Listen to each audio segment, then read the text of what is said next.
Magandang araw mga bata! Magandang araw, Mr. Teacher. Manatiling makatayo para sa ating panimulang panalangin.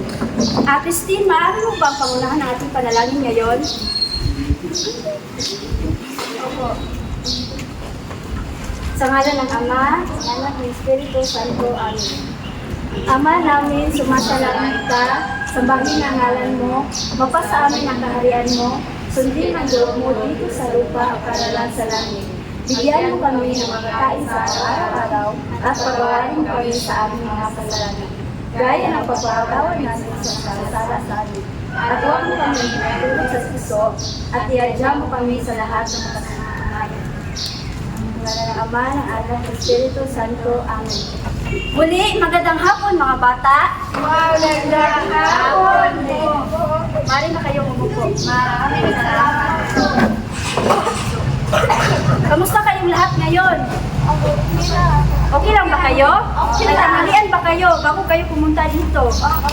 So, ngayon, ako nga pala si Binibining Ivy Rabi. Maaari niyo akong tawagin Binibining Rabi at ako ang inyong magiging guro sa Filipino 6. Handa na ba kayo? Oo. Handa na ba kayong makinig? Oo.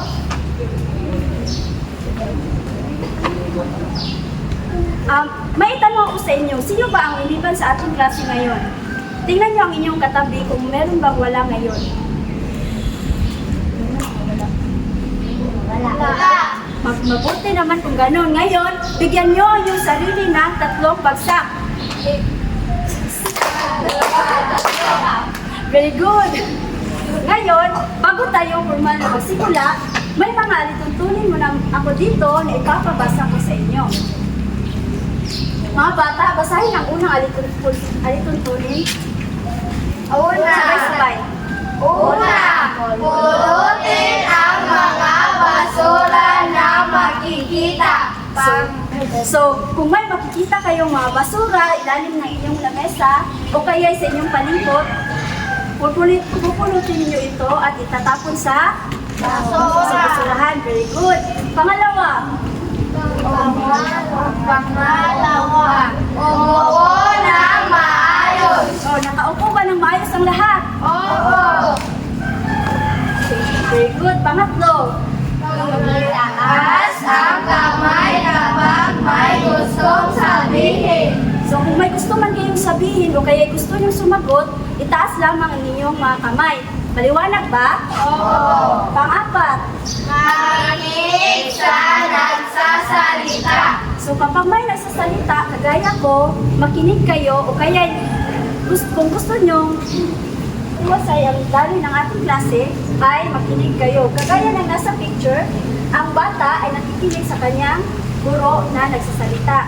Nakuha ba lahat? Oo. Very good. Ngayon, gusto nyo ba kumanta? Oo. Ngayon, tumayo ang lahat dahil tayo ay kakanta. Pamilyar po sa inyo ang kantang Magtanim ay Di Biro? Oo. Very good. Ngayon, makinig muna tayo sa video. Pagkatapos ay sasabay na tayo sa video at tayong lahat. Maliwanag ba? Oo.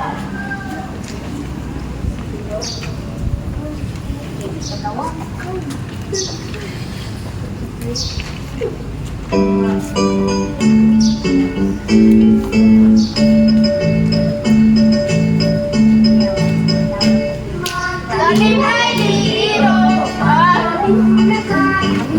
Di man lang nakaupo, di man lang makatayo. Oras ko'y namamanhid, kaywang ko'y nanangawin. Ngiti ko'y nagpinitig, sa pagkabangkat sa tubig. Sa unang pagkising, ang lahat iisipin. Kung saan may pananim, may masarap na pagkain. Oras ko'y namamanhid, kaywang ko'y nangangawin. Ngiti ko'y namimitig, sa pagkabangkat sa tubig.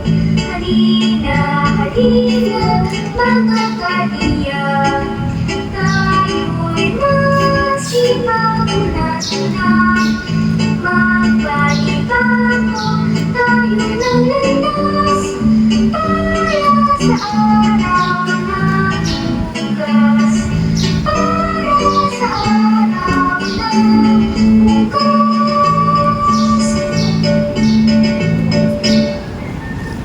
Ngayon, sabayan naman natin ang video. Sabay-sabay tayo mga bata.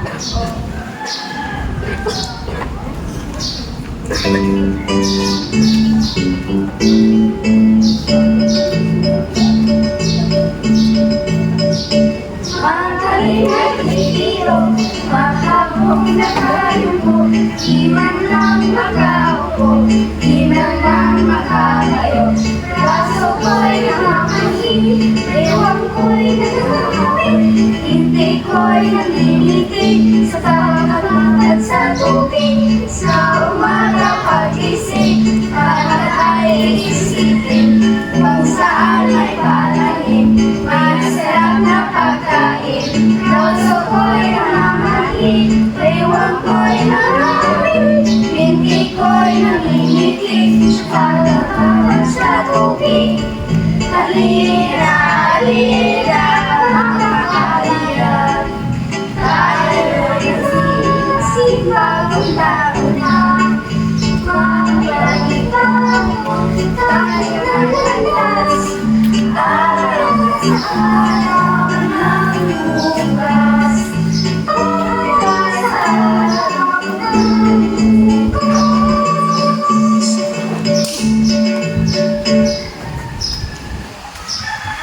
Nasiyahan ba kayo sa ating kinanta mga bata? Oo. Ngayon, maaari na kayong umupo. Ngayon, bago tayo dumako sa ating panibagong leksyon, ay magbalik-aral muna tayo sa kung ano ang tinalakay natin noong nakaraang pagkikita. Ano nga ba ang tinalakay natin sa nakaraan nating pagkikita? Yes, April? Tama, bugtong. Ano nga ba ang bugtong? Yes, Kerwin? Isa pang nasa po kayo na may gusto Tama! Ang bugtong ay isang pangungusap o tanong na may nakatagong kahulugan na kailangan hulaan. Ngayon, may mga halimbawa ako dito ng mga bugtong. Una, basahin mga bata. Ano ang sagot sa bugtong na ito? Isang butil na palay sikat sa buong bahay. Okay, ano ang sagot dito? Tama! Very good! Ilaw! Pangalawang bugtong. Basahin mga bata. Ito ay isang prinsesa nakaupo sa tasa. Ano ito? Ano ang sagot dito? Tatong kasoy. Yes, Audrey? Tama! Kasoy! Basahin mga bata.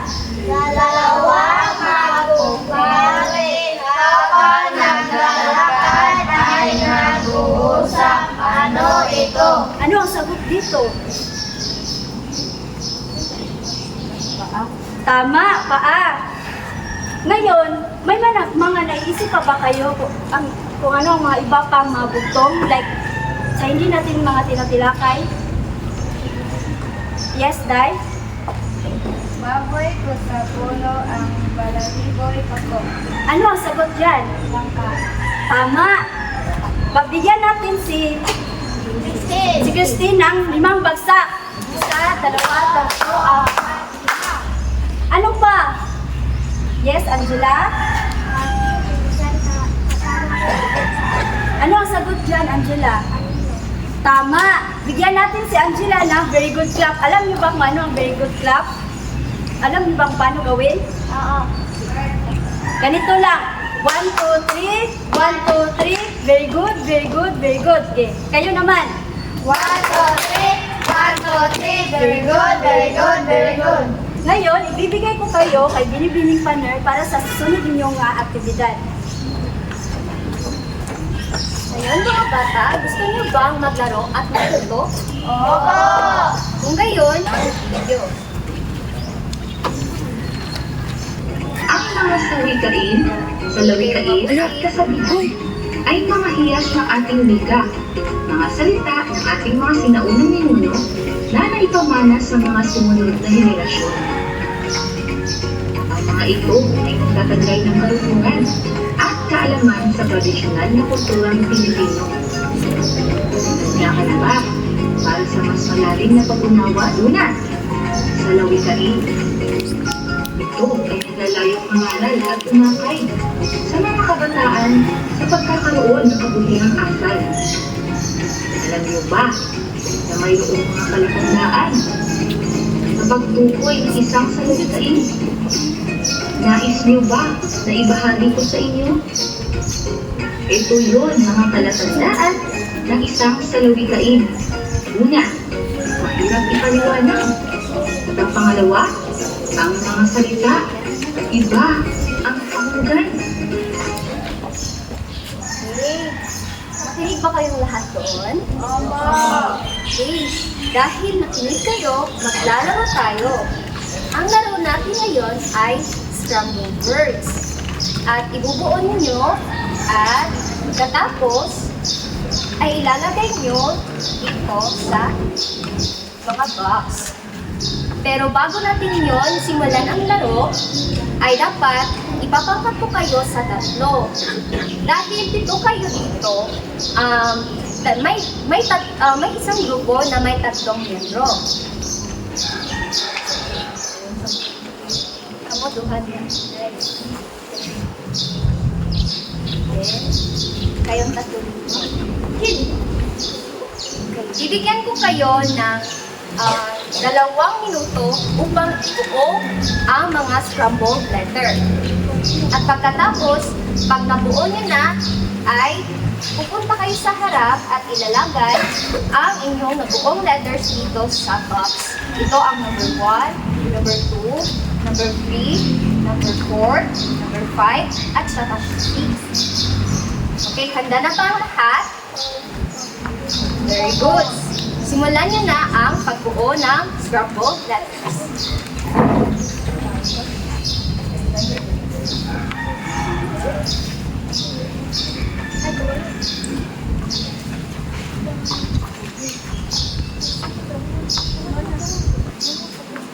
Tapos na ba?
Okay, tapos na ba ang lahat?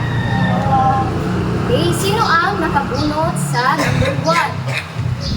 Lagi ko sa harap at ilagay mo sa box ang sagot.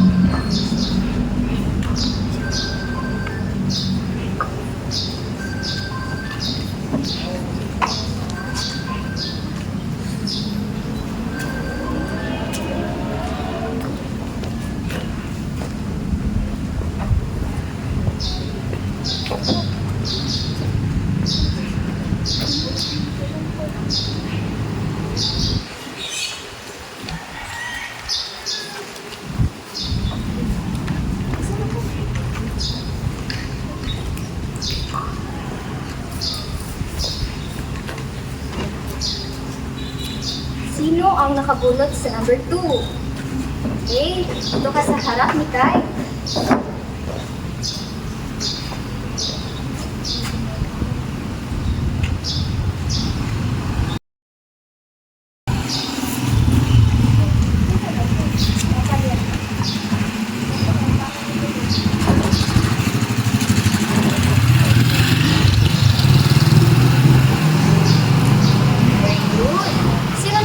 Nakabunot sa number 3.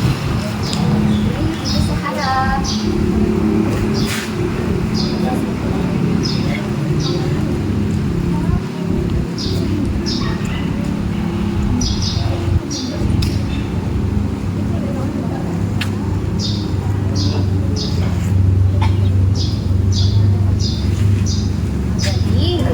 Sino naman ang nakabunot sa number 4? Okay, mabuka ka dito sa harap, Christine.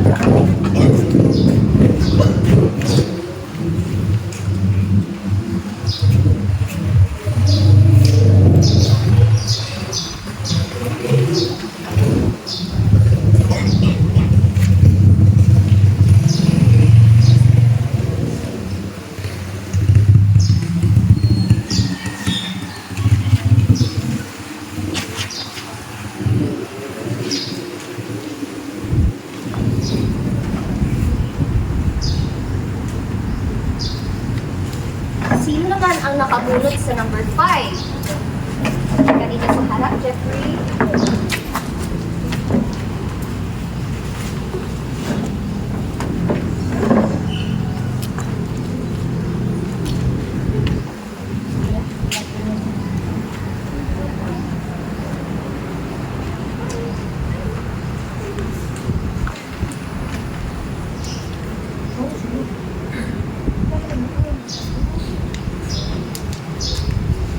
Sino ang nakabunot sa huli?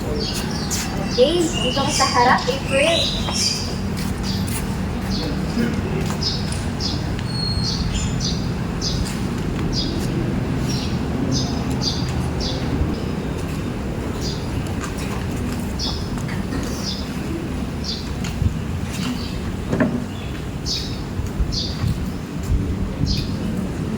Okay. Magaling kayong lahat at nabuo nyo ang mga letra. Ngayon, basahin ang salitang nabuo. Dahil ay mga kasamihang Pinoy na naglalaman ng mga karunungan tungkol sa mga karanasan at magagabay sa pang-araw-araw na pamumuhay. Magaling! Ngayon, dahil nakinig kayong lahat sa discussion with teacher, ay bigyan ang mga sarili ng fireworks clap. Alam niyo ba ang fireworks clap? Hindi? Okay. Dahil ang iba ay hindi alam kung ano ang fireworks clap, makinig kay teacher, dahil ako muna at pagkatapos, kayo ang gagawa. Okay. Ganito ang fireworks clap. 1, 2, 3, 1, 2, 3, pew, pew, pew, pew. Okay, kayo naman. 1, 2, 3, 1, 2, 3, pew, pew, pew, pew. Salamat.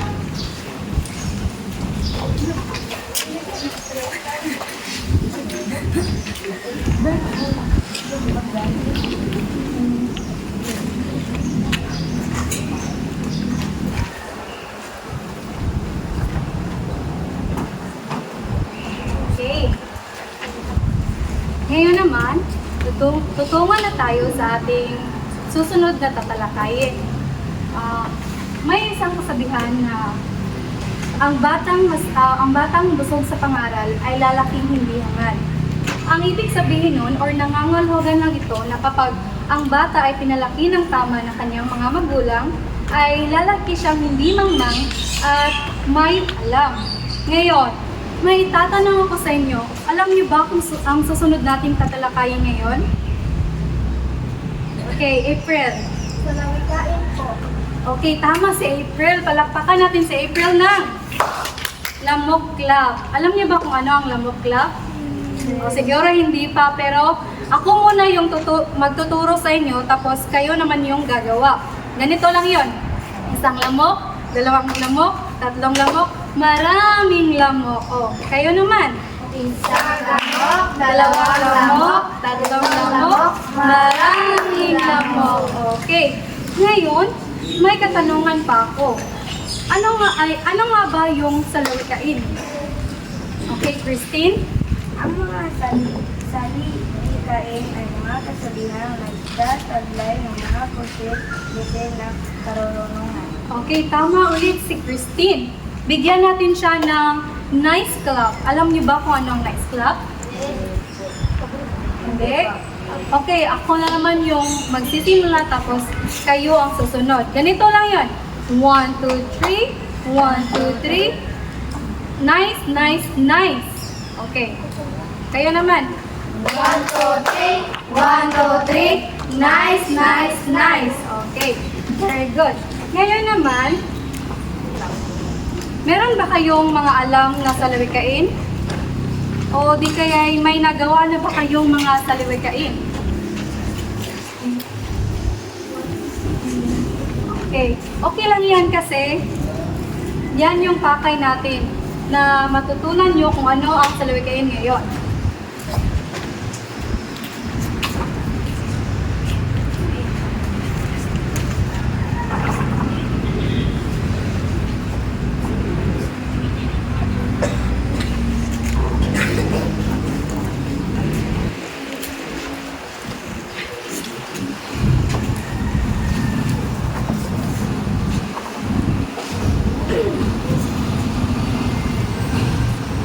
Okay. Ngayon, babasahin ninyo ang definisyon ng salawikain. Okay. Pakibasa mga bata. Ito ay nagpapag-uusap na maikli lamang ngunit punong-puno ang bahulugan. Okay, maraming salamat. So, ang salawikain pala ay binubuo pala sila ng mga maikling salita. Katulad ng sinabi ko kanina na kapag ang bata ay busog sa pangangaral ng kanyang mga magulang, ay lalaki siyang hindi mangmang at may anak. Kaya naman,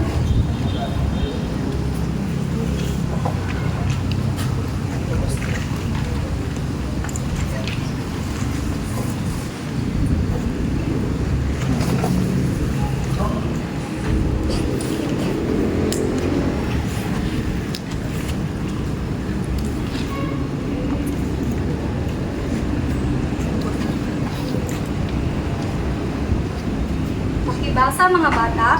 Ang salawikain ay tumutukoy sa mga kasabihan na may layuning magbigay aral. Okay, tama. Yung salawikain pala ay mga salita or mga kasabihan na nagbibigay sa atin ng aral. Katulad ng sinabi ko kanina, di ba? May halimbawa ako.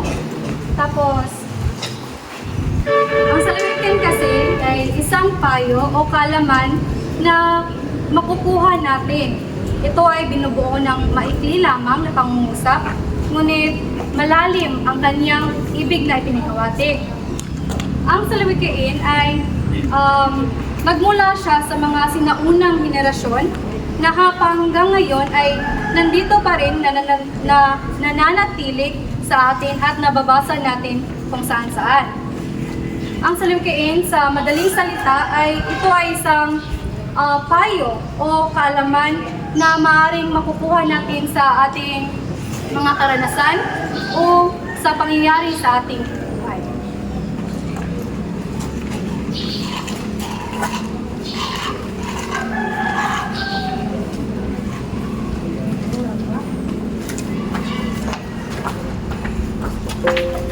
So sabi ni teacher kanina mga bata na ang nagsisilbing aral sa ating pamumuhay.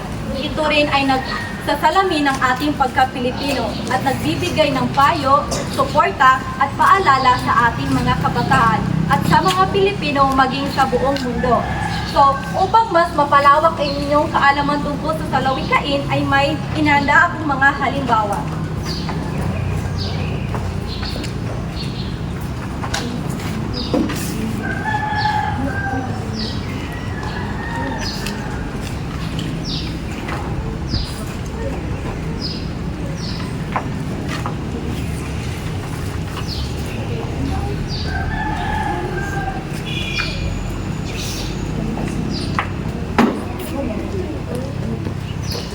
So basahin ang unang halimbawa mga bata. Kung ano ang puno, siya ang bunga. So ang ibig sabihin nito, nakagaya na lamang ng ating mga ina, ay kung ano ang kanilang itinuro sa inyong aral o kaugalian, ay natutunan nyo rin ito. So pangalawa, Kung may itinatanim, may aanihin. so pagtatanong ako, may mga pangarap ba kayo sa buhay, mga bata? Oo. So, kung may pangarap kayo, ay dapat lamang kayong magsikap upang ito ay iyong makamit. So, sa panghuli, Aanhin pa ang damo kung patay na ang kabayo. sa panghuling halimbawa, ay ang ibig sabihin nito ay kung meron kayong pangarap, ay dapat kayong magsikap dahil kung puro lang kayo pangarap at wala kayong pagsisikap, ay wala rin itong silbi.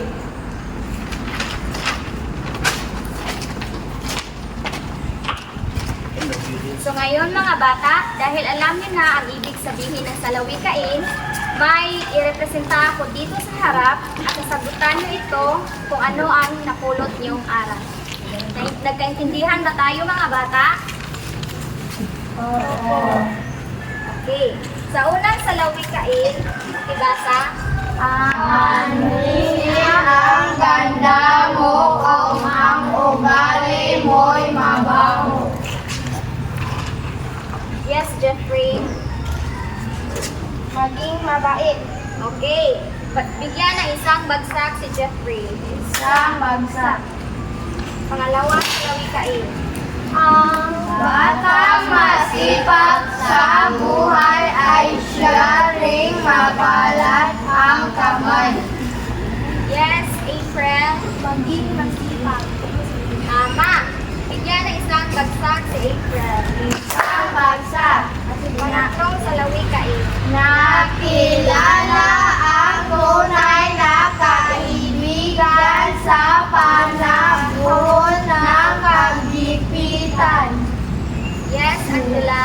Maging matalino sa pagpilit ng kagipitan. Tama. Bigyan ng Isang bagsak. pang-apat na salawikain. Ang taong nananapak sa huli ay mahahatak. Diyan. Huwag manapak ng bangko. Tama.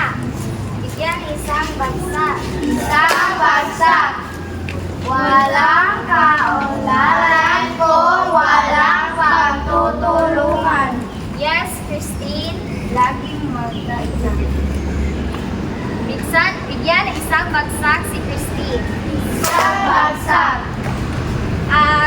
So ngayon, naintindihan niyo talaga ang ating leksyon ngayon at talagang nakikinig talaga kayo ng maigi.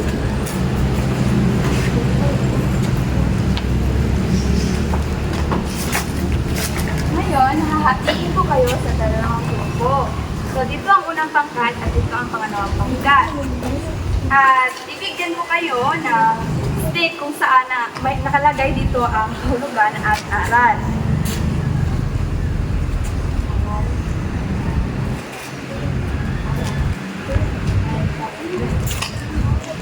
So, magbibigay ako ng pangungusap at inyo itong humulaan kung ito ay nabibilang sa kahulugan at aral. Nagkakaintindihan ba tayo mga bata? Opo. Sige. So,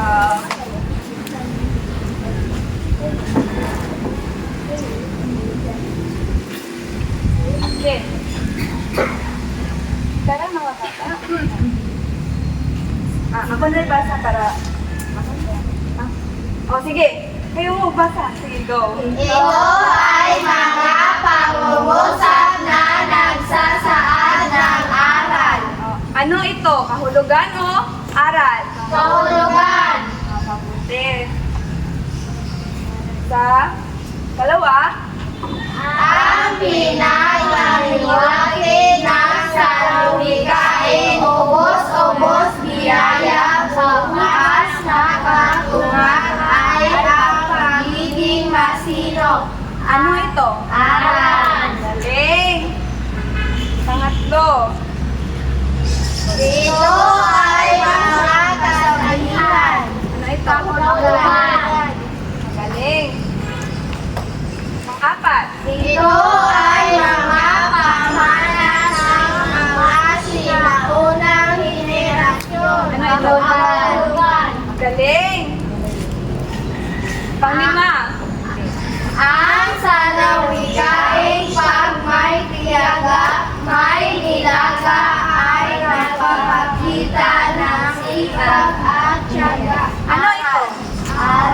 Magaling! Pang-anim. Nasa Diyos ang awa, nasa tao ang gawa. Ay nagpapahiwatig na kahit na ang Diyos ay maaaring magbigay ng tulong at awa. Kailangan pa rin natin gawin ang ating bahagi at magtrabaho para sa ating mga pangarap ay layunin. Ano ito? Aral. Magaling! Pang-7. Kung ano ang puno, siya rin ang bunga.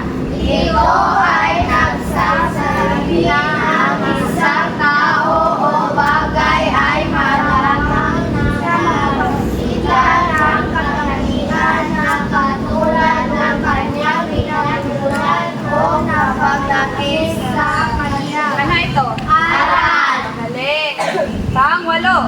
Ito ay nagsasalamin ng ugaling Pilipino at nagbibigay ng payo, suporta at mga paalala sa mga kabataan at sa lahat ng Pilipino. Ano ito? Kahulugan. Magaling! Bigyan niyo ang inyong mga sarili ng fireworks clap. Alam niyo na ang fireworks clap. So, 1, 2, 3, go! 1, 2, 3. Magaling!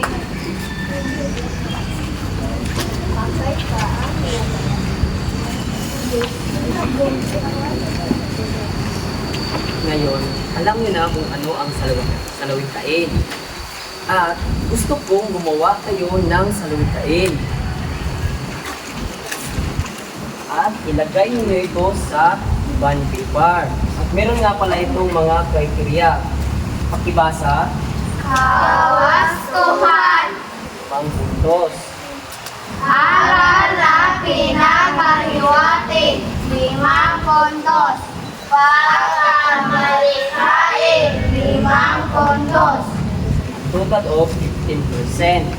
So, mga bata, sige na, kumuha na kayo ng long bond paper at iguhit nyo na ito. Meron kayong 15 minutes na gawin ito.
Tapos na ba kayo mga bata?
Malayan mo yan.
One minute left.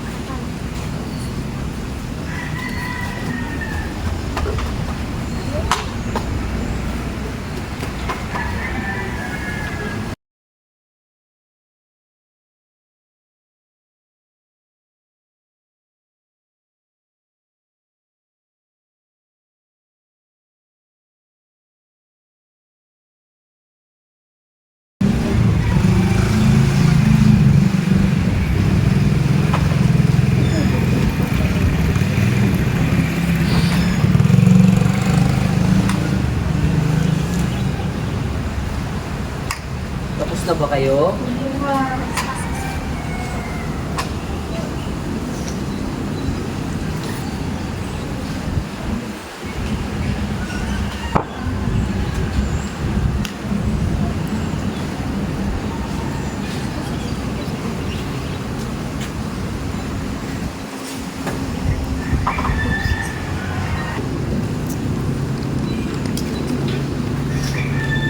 Tapos na ba kayo? Hindi pa. Hindi pa pala. Sige, bibigyan ko na kayo ng 2 minuto para tapusin yan.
na, maaari niyo nang ipasa sa akin.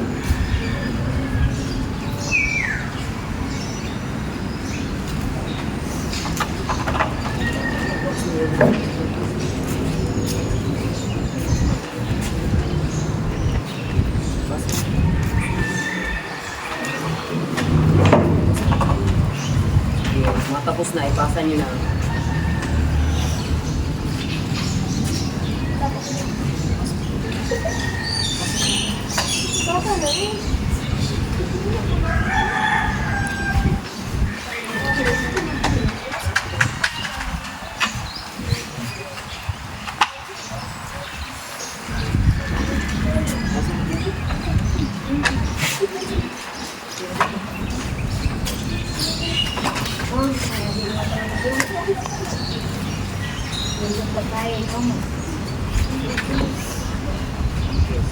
Salamat.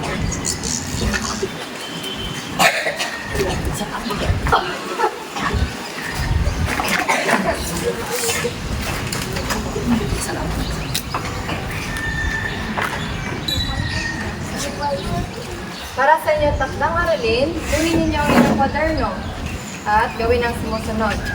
Maaari bang basahin ninyo lahat? Sa una muna.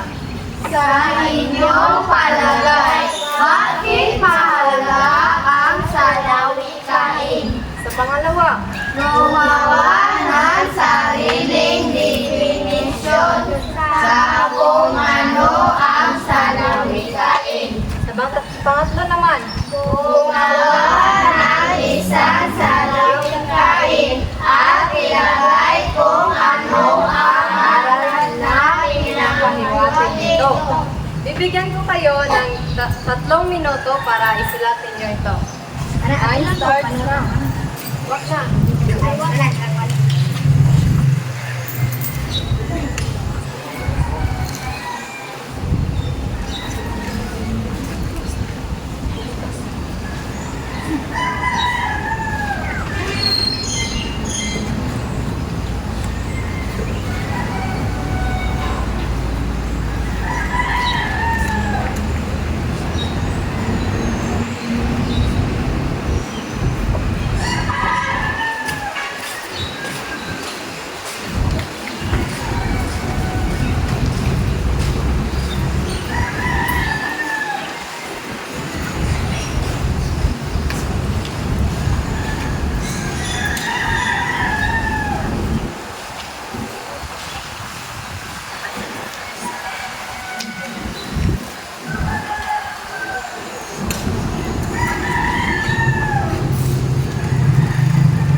Tapos na ba mga bata? Hindi pa.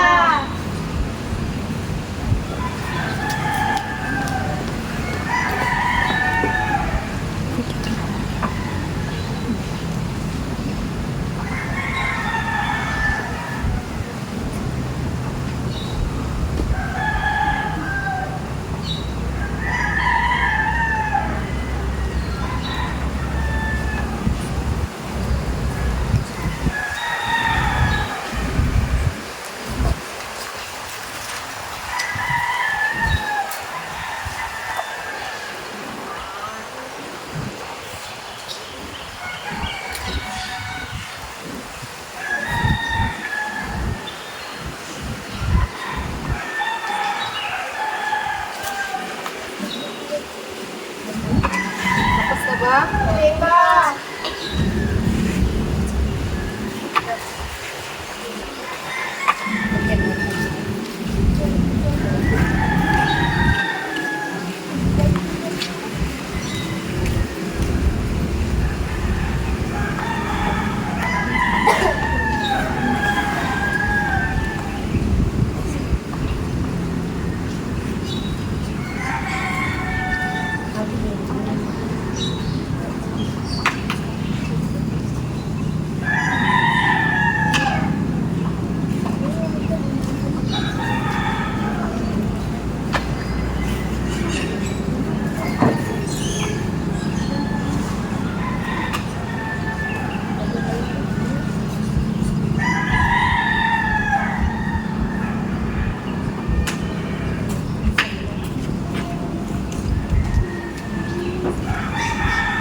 na ba?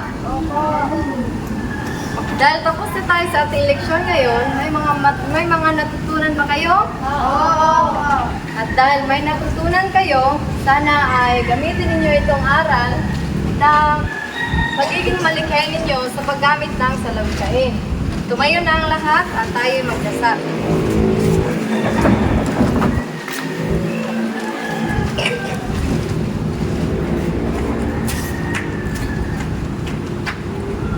Sa ngalan ng Ama, ng Anak, ng Espiritu Santo. Amen.